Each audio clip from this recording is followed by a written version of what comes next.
Hello guys, in this video I'm going to show you how to upgrade to DaVinci Resolve Studio.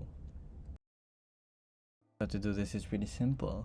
So all you have to do is search DaVinci Resolve Studio like this, and then DaVinci Resolve 19 Studio will show up in your first link right here. So to do this, pretty simple. Here you have buy online now for $295. So this depends on your location. There will be more VAT added tax for this. So as you can see, VAT is 0 because it's already added in the subtotal. So here there's important information. Please be aware that once you place an order for the DaVinci Resolve Studio, your activation key will be emailed to you immediately. So your serial number will be emailed to you with your tax invoice, of course.